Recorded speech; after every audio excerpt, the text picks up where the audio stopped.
mengentaskan, menghancurkan, membersihkan, dan meluluhlantakkan pelaku tindak pidana korupsi, bahkan memiskinkannya. Status dari Robert Bono Susatyo apakah sudah meningkat menjadi tersangka atau belum?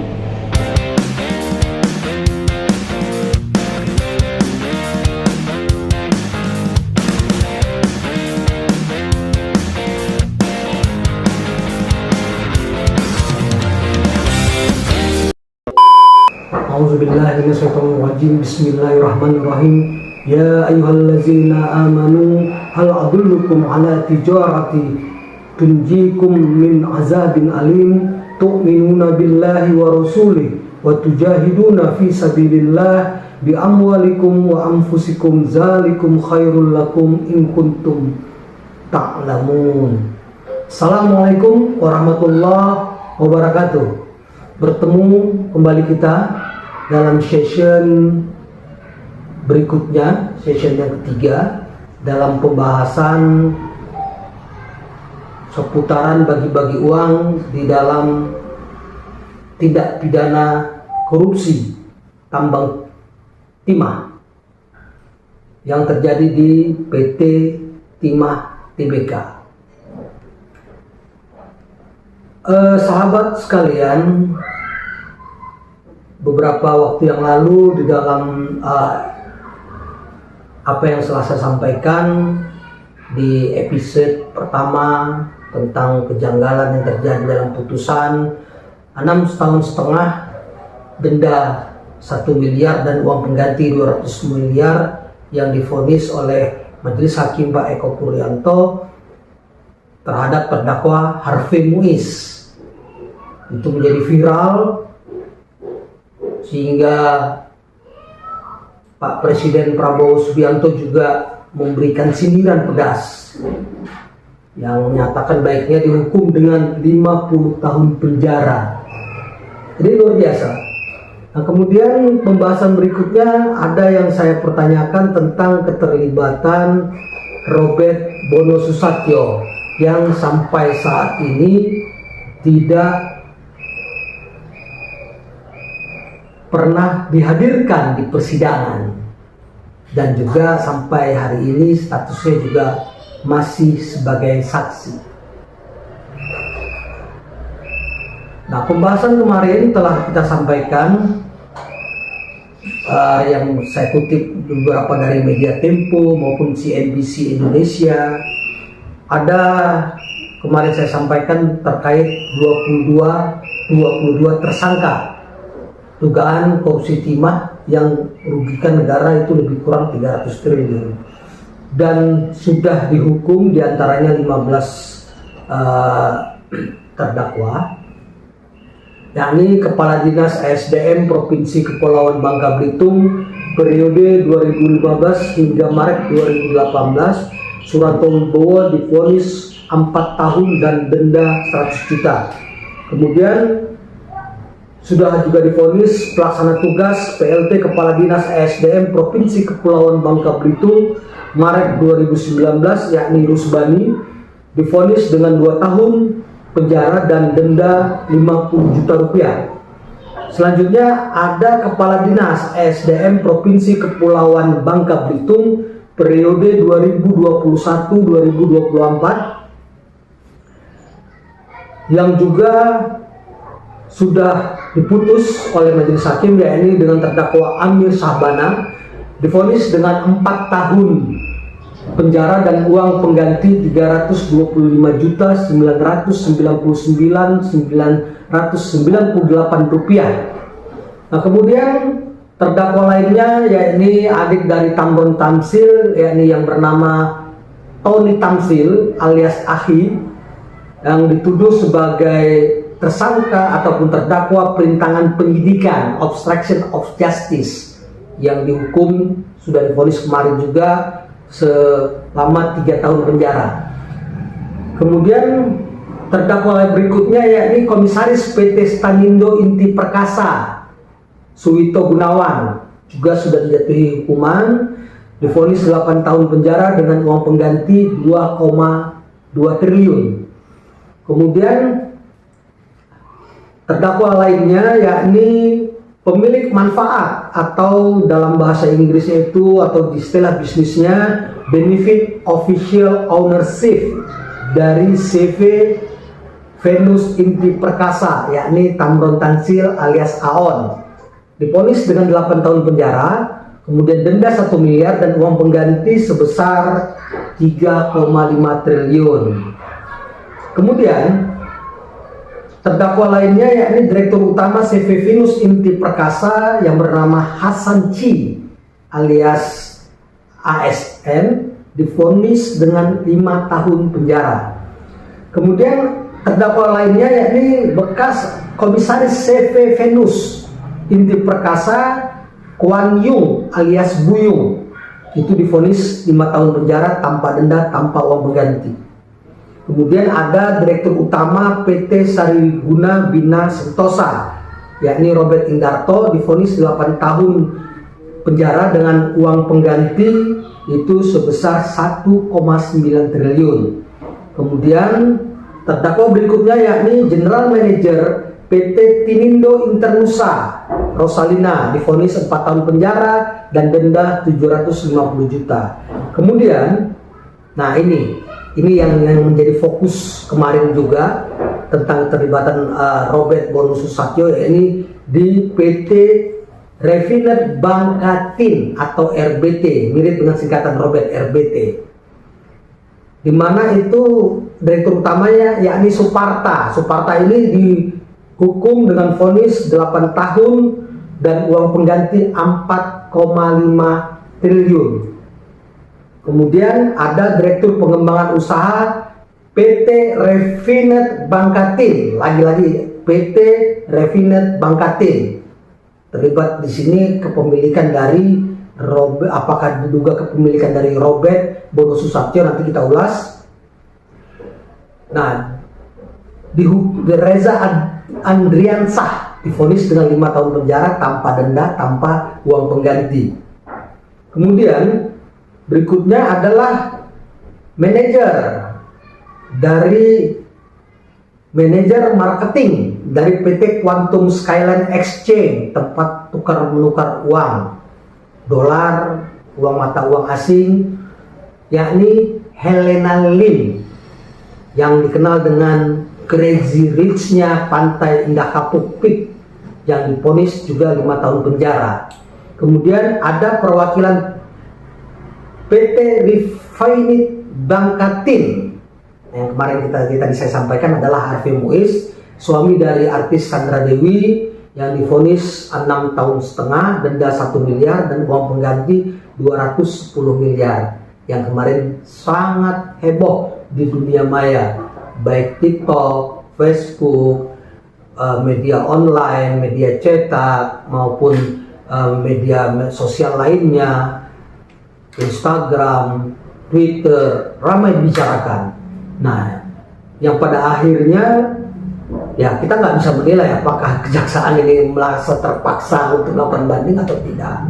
Tetapi Kejaksaan Agung Republik Indonesia sudah melakukan banding dengan berbagai alasan hukum, diantaranya putusan yang diberikan itu terhadap 9 terdakwa dari 15 ini itu belum memenuhi keadilan hukum di mata masyarakat, kemudian tidak menilai kerugian yang terjadi terhadap perbuatan yang dilakukan di dalam penambangan timah tadi, sehingga merusak ekosistem yang ada di Kepulauan Bangka Belitung, ekosistem lingkungan tentunya. Nah, dari yang saya sampaikan tadi, terakhir itu Kejaksaan Agung sekitar di tanggal 10 Januari 2025 sudah merilis tentang akan ditetapkannya tersangka korporasi. Nah, dalam rangka menetapkan tentang status tersangka korporasi di dalam peristiwa hukum tindak pidana korupsi tata niaga timah ini, tentunya harus diperkuat dengan saksi. Nah, yang berdasarkan informasi yang saya terima sudah diperiksa itu saksi-saksi dari PT Timah sendiri, yakni Kepala Divisi Akuntansi, kemudian Kepala Bidang Perencanaan Pengelolaan PT Timah Tbk periode 2015-2017 serta 2017 dan Oktober 2019 yang bernama inisialnya AS dan MBP. Nah, dari kacamata hukum, pemeriksaan saksi ini memang untuk menguatkan dan memenuhi pembuktian dua alat bukti minimal beserta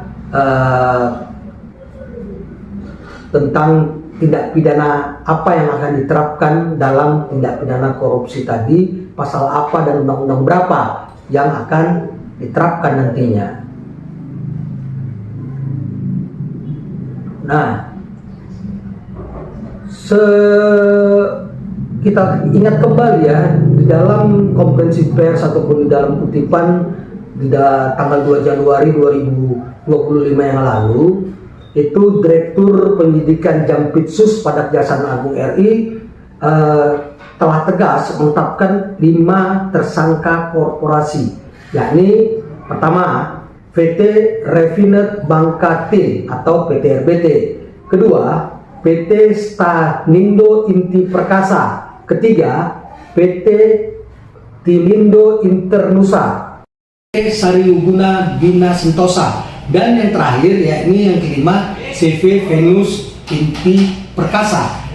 Nah, yang menjadi persoalan tadi itu adalah sejauh mana keterlibatan Robert Bono Susatyo di PT Refinet Bangka Tin yang diduga selaku kepemilikan dari Robert Bono Susatyo itu.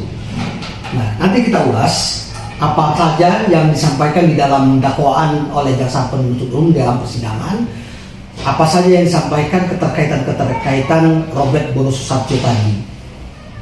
Tetapi sebelum sampai ke sana, kita akan coba membahas tentang dalam peristiwa tindak pidana korporasi ini siapa sih yang akan dimintai pertanggungjawabannya.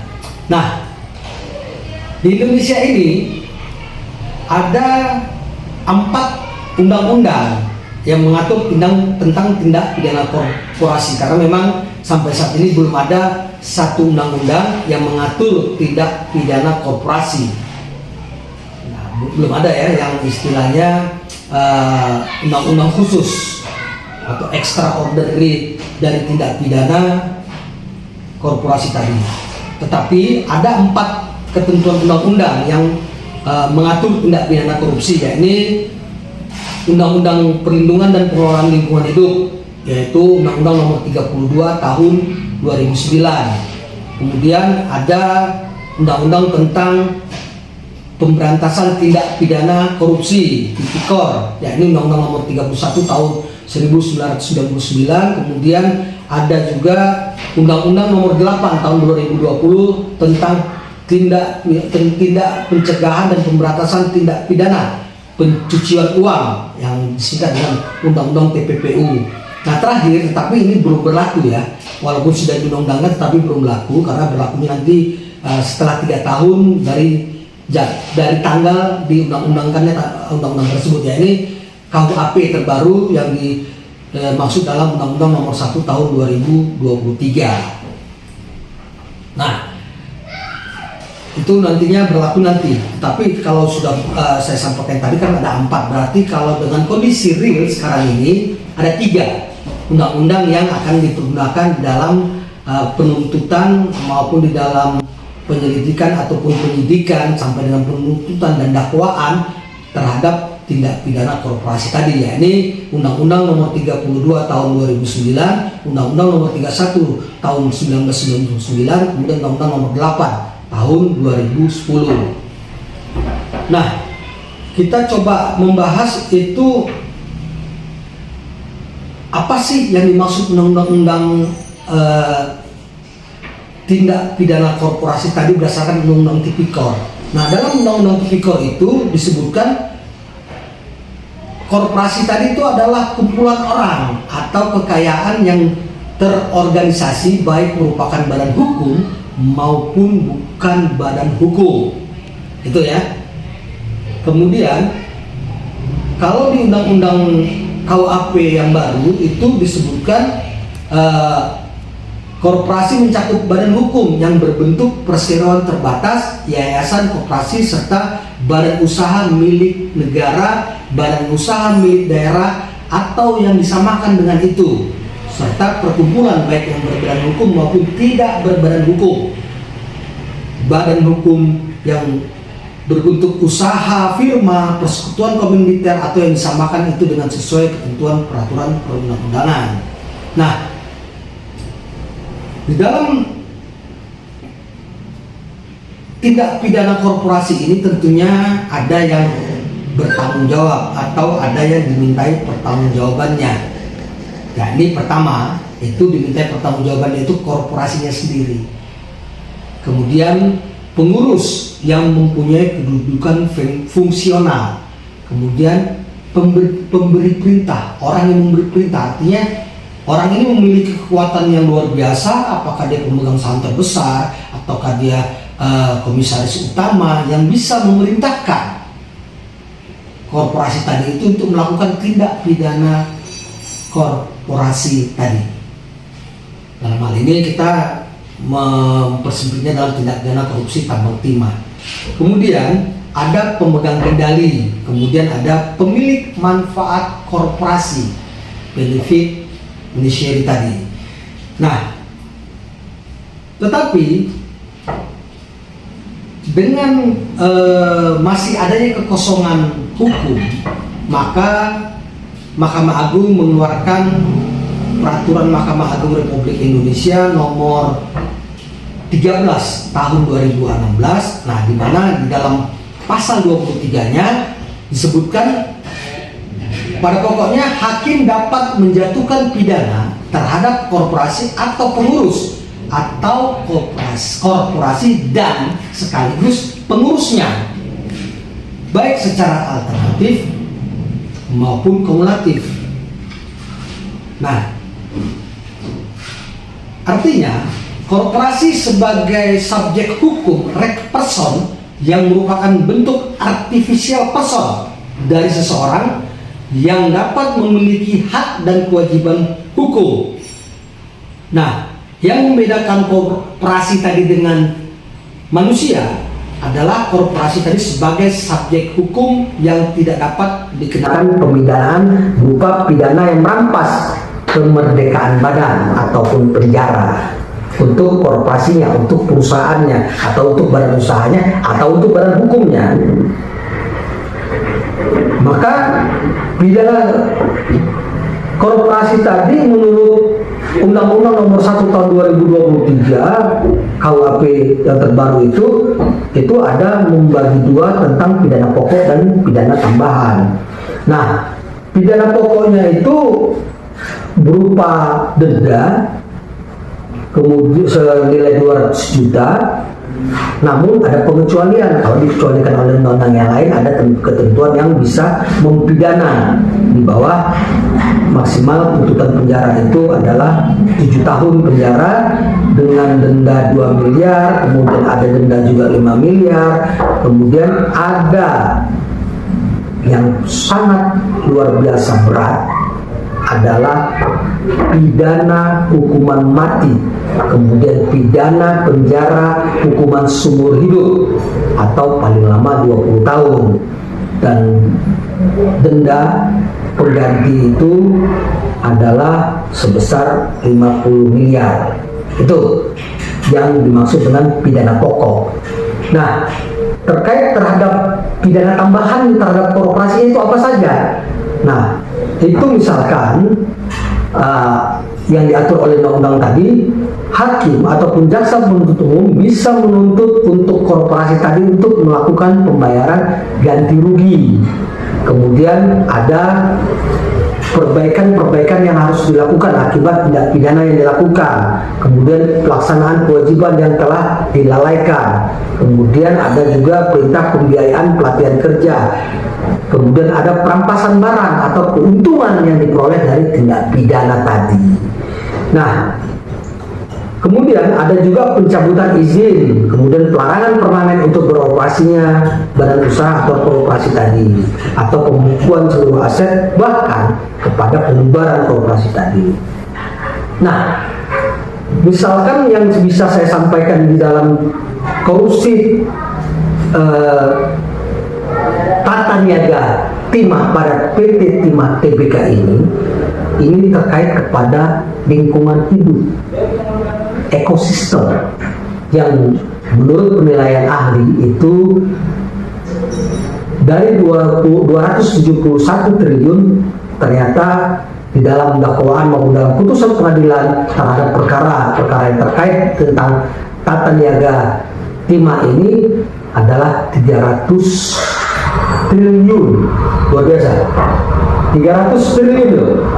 Angka yang luar biasa. Apabila itu dijadikan bahan makanan, bahan kecerdasan anak bangsa, bahan untuk membantu perekonomian negara untuk bisa memberikan gizi yang terbaik sesuai dengan program Bapak Prabowo Subianto dan Gibran Raka Buming Raka, itu luar biasa. Nah, itu dia.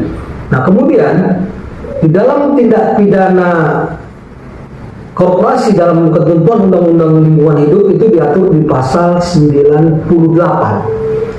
Dalam pasal 98 itu disebutkan tentang perbuatan yang mengakibatkan dilampauinya atau dihancurkannya baku mutu udara, ambien, baku mutu air laut, atau kriteria baku kerusakan lingkungan hidup yang pada selengkapnya akan berbunyi, saya bacakan ya. Setiap orang yang dengan sengaja melakukan perbuatan yang mengakibatkan dilampauinya baku mutu udara ambien, baku mutu air laut, atau kriteria baku kerusakan lingkungan hidup dipidana dengan pidana penjara paling singkat 3 tahun dan paling lama 10 tahun.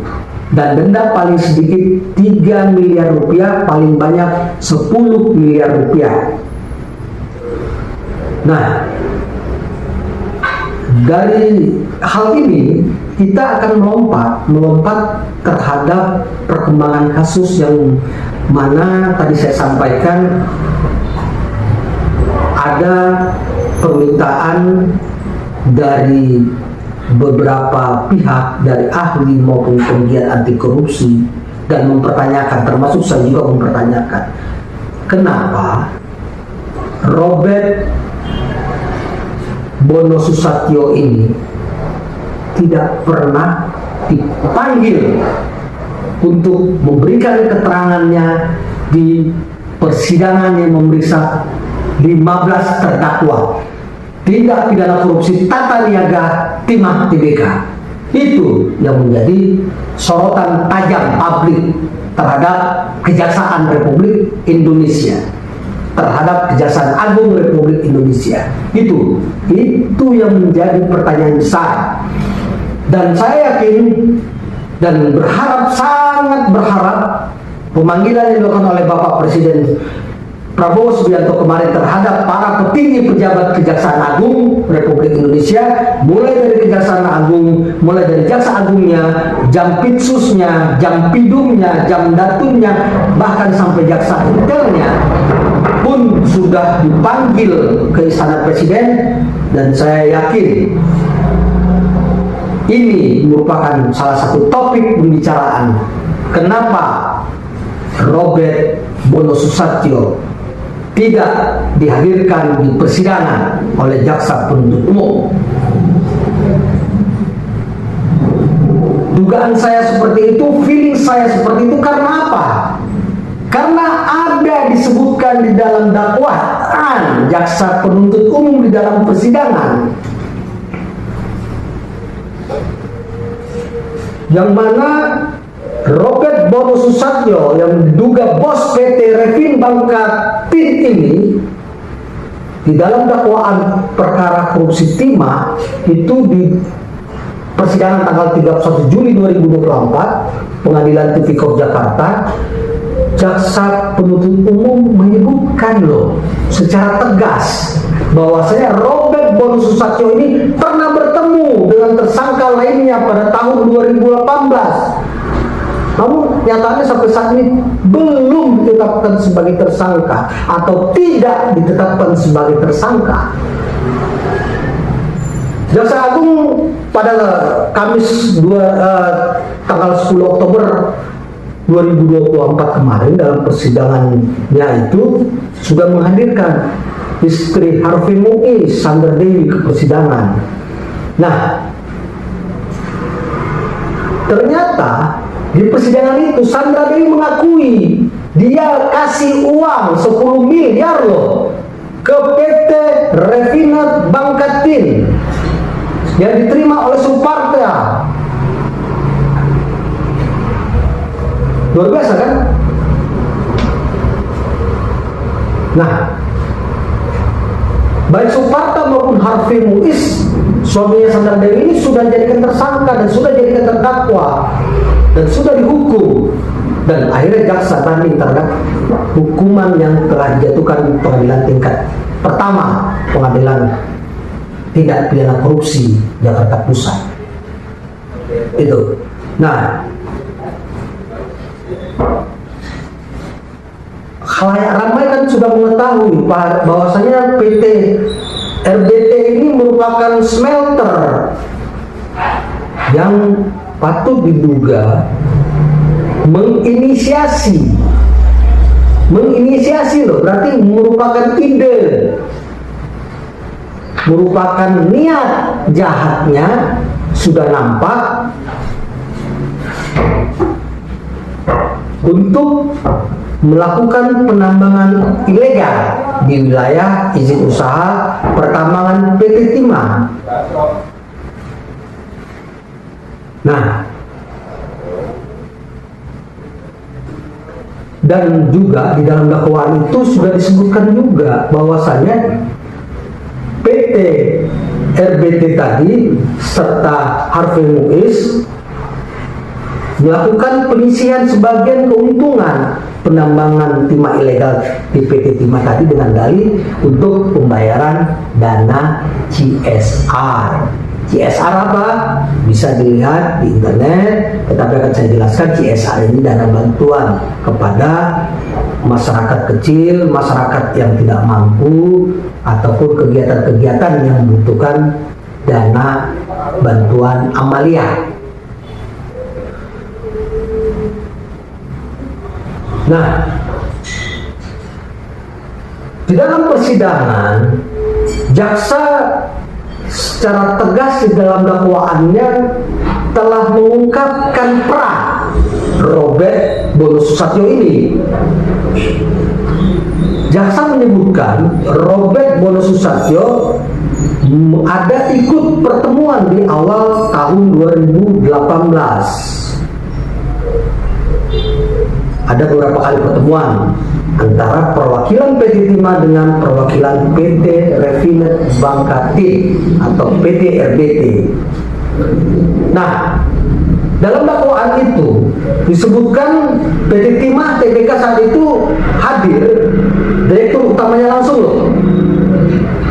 Luar biasa kan? Direktur utamanya langsung. Siapa itu? Yaitu Mokhtar Rija Fahlevi Tabrani, Direktur Utama PT Timah TBK. Kemudian ada Alwin Albar, ada Emil Emirda yang hadir bersama-sama saat itu juga mewakili PT RBT tadi, yakni saudara Harvey Muiz dan Robert Bono Susatyo. Di mana dilakukan pertemuan itu? Di sebuah hotel dan restoran yang bernama Sofia di Jalan Gunawarman, Kebayoran Baru, Jakarta Selatan. Itu disebutkan oleh Jaksa Penuntut Umum Tindak Pidana Korupsi di Pengadilan Negeri Jakarta, di Pengadilan Negeri Tipikor Jakarta Pusat itu pada Rabu tanggal 31 Juli 2024 yang lalu, di mana disebutkan PT RBT tadi menjembatani PT Timah dengan beberapa perusahaan smelter swasta yang ingin bekerja sama. Kemudian ada kesepakatan yang dilakukan oleh PT RBT dengan PT Timah Tbk tadi untuk dilaksanakannya kerjasama berupa salah satunya sewa peralatan penglogaman dengan PT Timah Tbk. Nah, jaksa pada dakwaannya menyebutkan pada saat pertemuan itu juga Harvey Muiz maupun Robert Bono Susatyo menyerahkan dokumen penawaran. Itu dia. Nilainya tahu? Baik, saya akan kasih tahu. Nilainya 2.100 US dollar untuk 0,5 ton. Itu tanggal pengajuannya tanggal 28 Maret 2018. Nah, kemudian apakah pada saat itu PT Timah langsung melakukan tindakan ataupun gerakan untuk menyambut penawaran tersebut? Ya, jawabannya. PT Timah langsung melakukan rapat internal Dewan Direksi beserta komisaris. Kemudian pada tanggal 13 September 2018 dicapailah kesepakatan untuk menerima penawaran kerjasama dari PT RBT tadi. Nah, tanggal berapa dilakukan penandatanganannya? Perjanjian kerjasama antara PT Refinet Bangkatin atau PT RBT dengan PT Timah Tbk dilakukan pada tanggal 14 September 2018. Luar biasa. Apakah ada kajian yang komprehensif? Karena pertemuan dilakukan lebih kurang 1 minggu sebelum diadakan rapat tanggal 13. Kemudian disepakati tanggal 13 tanpa kajian yang spesifik tentang apa dampak keuntungan, apa dampak kerugian terhadap kerjasama yang dilakukan. Tetapi pada tanggal 14 September 2018 dilakukan penandatanganan kerjasama antara PT Timah Tbk dengan PT RBT tadi. Nah, siapa yang bertangan?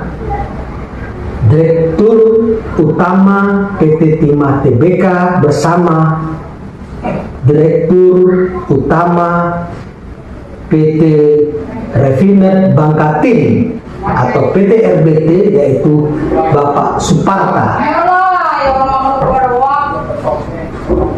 Nah, Mokhtar Rijal pada saat itulah yang mewakili selaku Direktur Utama PT Tbk dalam penandatanganan kerjasama tadi. Apa yang ditandatangani? Yakni perjanjian kerjasama sewa peralatan processing penglogaman timah antara PT Timah Tbk dengan PT Refinet Bangkatin yang ditandatangani oleh Mokhtar Rijal Pahlevi Tabrani dan Suparta sebagai tindak lanjut dari pertemuan di restoran Sofia.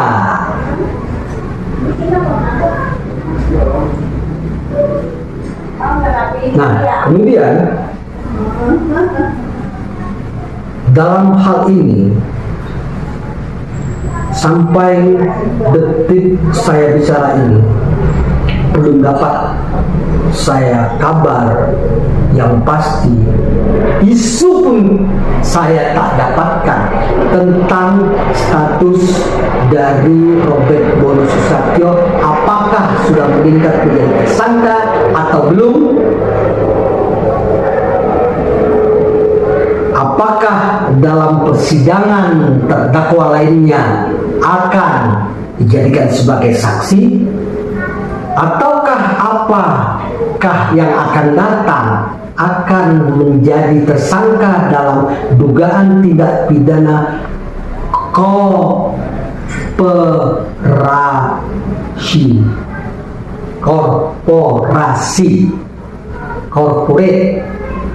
Kita belum dapat kepastian terhadap hal itu.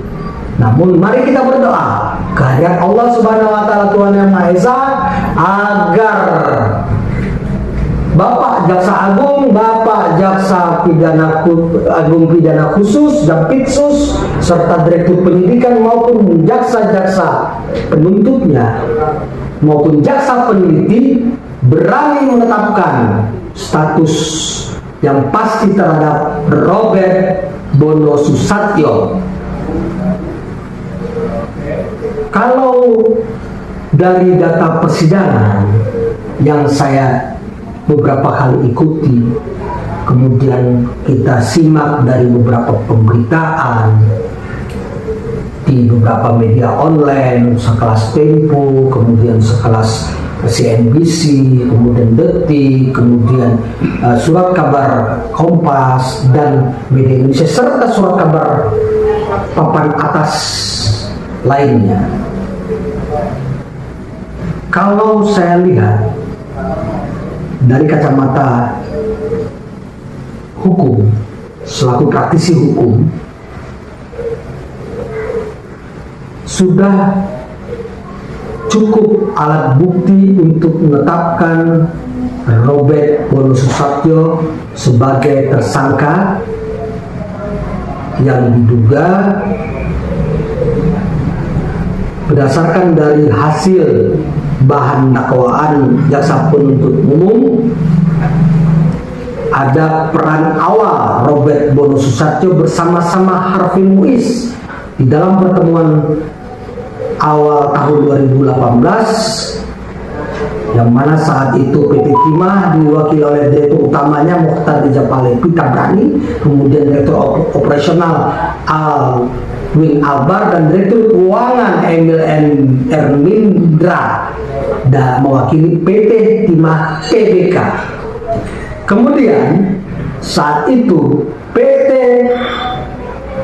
Refinet Bangkating itu diwakili dan dihadiri dalam pertemuan di Hotel Sophia adalah Robert Bono Susatyo dan Harvey Muiz.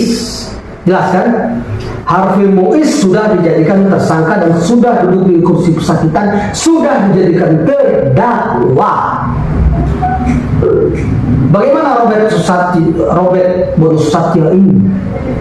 Sementara dia sama-sama hadir dalam dakwaan, sama-sama mewakili PT Refinet Bangkating dalam pertemuan itu.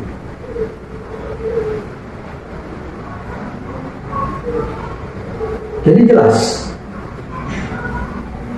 dari dakwaan itu, saya melihat dari kacamata hukum sudah jelas peranannya balik tak buang Sami Mawon dengan peranan dari Harvey Muiz. Jangan sampai Harvey Muiz tadi dijadikan kambing hitam, dijadikan pesakitan untuk mengamankan Robert Bono Susatyo ini. Nah, jangan sampai dugaan-dugaan negatif muncul terhadap Kejaksaan Agung Republik Indonesia yang menganak-emaskan, yang menutup-nutupi keterlibatan dari Robert Bono Susatyo ini dengan menyatakan belum cukup bukti. Tetapi kenapa dalam dakwaan jaksa penuntut umum telah menyebutkan keterlibatannya bersama-sama Harvey Muiz? Itu yang jadi tolak ukur. Nah, kita nantikan episode persidangan yang akan datang. Apakah jaksa penuntut umum berani memaksa menghadirkan Robert Bono Susatya tadi di persidangan. Dan Jaksa Agung Tindak Pidana Khusus beserta Jaksa Agung memiliki nawaitu kuat untuk bersih-bersih korupsi sebagai program utama dari 17 besar program dari Presiden Prabowo Subianto dan Wakil Presiden Gibran Rakabuming Raka, yakni mengentaskan, menghancurkan, membersihkan, dan meluluhlantakkan pelaku tindak pidana korupsi, bahkan memiskinkannya. Undang-undang pemiskinan belum ada terhadap pelaku tindak pidana korupsi, tetapi undang-undang tidak pidana pencucian uang dapat dipergunakan dan dapat meneliti kemana aliran uang itu, siapa yang mempergunakan, siapa yang mendapatkan manfaat. Itu yang dapat dikejar, bekerja sama dengan OJK tentunya, Otoritas Jasa Keuangan. Nah, kalau juga belum ada kepastian hukum terhadap Robert, mungkinkah Komisi Pemberantasan Korupsi berkenan ataukah boleh mengambil alih kasus tersebut yang akan disupervisinya? Itu saja. Tetapi kalau itu terjadi, alangkah memalukannya Kejaksaan Agung Republik Indonesia. Malu sekali. Akan jatuhlah marwah Kejaksaan Agung Republik Indonesia yang sudah luar biasa diacungi jempol dalam berbagai tindak pidana korupsi yang besar-besar. Sudah diselesaikan tuntutannya maupun persidangannya. Contoh lain, yakni kasus Beni Cokro, dihukum seumur hidup. Tetapi seperti yang saya sampaikan sebelumnya, ada kasus yang terjadi di Pulau Batam, di kota Batam sana, di mana yang dirugikan oleh pelaku tindak pidana korupsi terhadap DPR Bestari dengan nilai kerugian hanya 5 miliar. 5 miliar. Tahu? Dan ingat nggak berapa tahun hukumannya dan sudah berkekuatan hukum tetap? Ayo, masih ingat yang saya sampaikan? Baik, saya akan ingatkan kembali. 14 tahun penjara terhadap manajer marketingnya. Luar biasa. 5 miliar kerugiannya, 5 miliar kerugian negara yang terjadi, hukumannya 14 tahun penjara dan sudah berkekuatan hukum tetap. Silakan dicek, silakan di-googling. Silakan di-googling. Kasus korupsi di BPR, Bank Perkreditan Syariah Bestari, milik pemerintah kota Batam. Jelas akan terlihat kerugian 5 miliar, hukuman kepada pelakunya 14 tahun penjara. Jadi mari kita berdoa hadir Allah Subhanahu wa taala agar dibukakan pintu hati, pintu pikiran, pintu keyakinan, pintu hakul yakin dengan izin dan ridha Allah Subhanahu wa taala, Tuhan yang Maha Esa. Jaksa Agung dapat memberikan kepastian. Masih ingat yang saya sampaikan? Baik, saya akan ingatkan kembali. 14 tahun penjara terhadap manajer marketingnya. Luar biasa. 5 miliar kerugiannya, 5 miliar kerugian negara yang terjadi, hukumannya 14 tahun penjara dan sudah berkekuatan hukum tetap. Silakan dicek, silakan di googling. Kasus korupsi di BPR, Bank Perkreditan Syariah Bestari, milik pemerintah kota Batam. Jelas akan terlihat kerugian 5 miliar, hukuman kepada pelakunya 14 tahun penjara. Jadi mari kita berdoa kehadirat Allah Subhanahu wa taala agar dibukakan pintu hati, pintu pikiran, pintu keyakinan, pintu hakul yakin dengan izin dan ridha Allah Subhanahu wa taala, Tuhan yang Maha Esa, Jaksa Agung dapat memberikan kepastian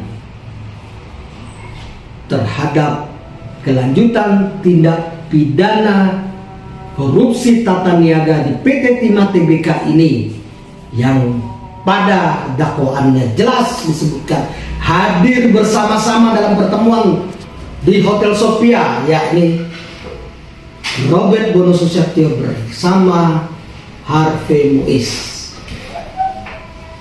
Apakah nanti akan ditetapkan sebagai tersangka dan akhirnya terdakwa dalam tindak pidana korporasi yang notabene hukumannya jauh lebih ringan? Wallahu a'lam bishawab. Namun saya sebagai masyarakat Indonesia berharap agar dia, kalau memang betul patut diduga sebagai pelaku tindak pidana korupsi, maka sekaranglah saatnya kemudian ditimpakan lagi dengan hukuman yang tambahannya ini dengan tindak pidana korporasi. Berarti 2 tuntutan terhadap diri Robert Bono Susetio tadi. Demikian harapan dari masyarakat Republik Indonesia, khususnya individu saya, Adheri Zulfikri Sitompul, sarjana hukum, CLA Bref AB, sekaligus advokat dan pengacara dan Ketua Umum Pimpinan Pusat Ikatan Sarjana Al-Jam'iyatul Wasliyah, yang memang kami concern terhadap perkembangan penyelesaian tindak pidana korupsi di Indonesia, khususnya di PT Timah Tbk ini. Demikian yang bisa saya sampaikan, semoga bermanfaat. Lebih dan kurang saya mohon ampun kehadirat Allah Subhanahu wa taala, memohon maaf kehadirat handai tolan pendengar dan penonton sekalian apabila ada kata yang salah, apabila ada kata yang kurang sempurna. Saya mohon ampun kepada Allah, mohon maaf kepada hadirin sentosa sekalian. Halo sobat sekalian, pemirsa dan penonton YouTube dari Bandit Kota News. Jangan lupa selalu ikuti perkembangan dan tonton video-video YouTube kreatif yang diterbitkan oleh Bandit Kota News. Silahkan Anda subscribe, kemudian Anda like, kemudian jangan lupa loncengnya dipetik. Terakhir, share seluas-luasnya agar masyarakat Indonesia bisa mengetahui tentang perkembangan tindak pidana korupsi tata niaga timah. Terima kasih.